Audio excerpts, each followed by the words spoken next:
Sa number 2,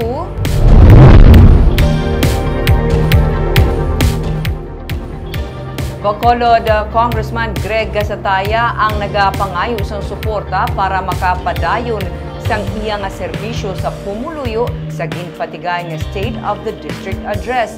Plano para sa politika sa 2025, iyan na ginatugyan sa desisyon sa partido. May report si Nico Delfin.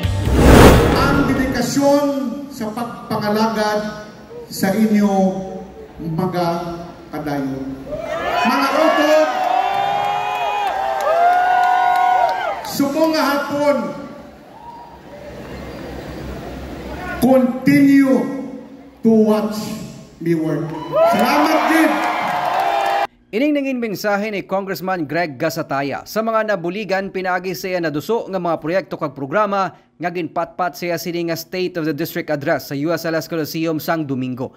Kabahin sa malapit 6,000 ka mga nagtambong siya nga soda ang mga scholars, mga atleta kag mga anay pasyente nga nabuligan pinaagi sa napasanyong nga programa sa edukasyon, ikaayong lawas kag sports programs.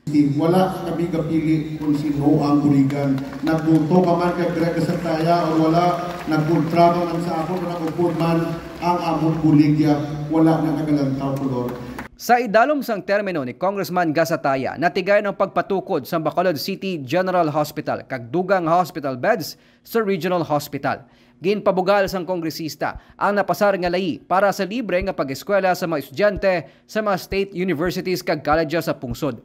Dugang diri ang masobra 20,000 ka mga scholarship programs sa syudad halin sang 2016.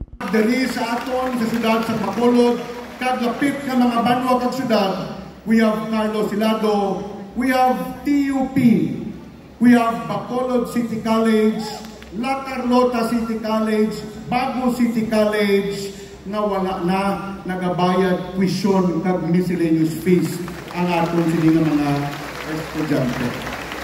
Pinaagi sa Department of Public Works and Highways, natigayon ang construction sa Bacolod Negros Occidental Economic Highway nga nagakonect sang Barangay Sumag hasta sa Bacolod Silay Access Road sa Talisay City. Nalakip dring pagkaayo sang 14 ka mga taytay, 767 ka mga school classrooms, 14 ka mga health centers, 21 ka mga barangay halls, bag-o nga mga barangay markets kag mga multipurpose centers. Malapit naman matapos ang ginakaayo nga diversion channel sa reclamation area nga ginapaabot magahatag solusyon sa problema sang syudad sa baha kada tig-ululan. With the opening of these new roads, definitely this will open also new growth areas for Bacolod City, and that is why I filed a bill establishing the Bacolod Special Economic Zone in the city of Bacolod. Sa iyang nga soda na ngayos ang suporta si Gasataya nga nagpasalig sa iya padayon nga pagpalabot sang serbisyong may puso sa Bacolod.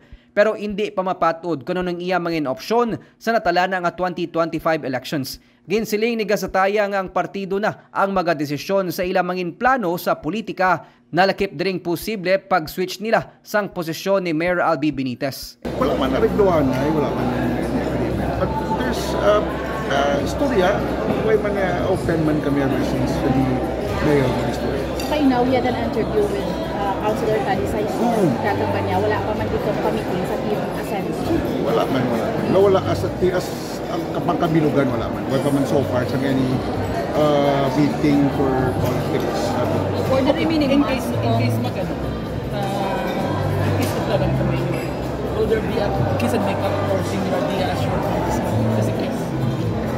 I haven't made any decision kung ano ang akong plano for the elections. But eventually, with all the possible options there, I would have to decide in due time.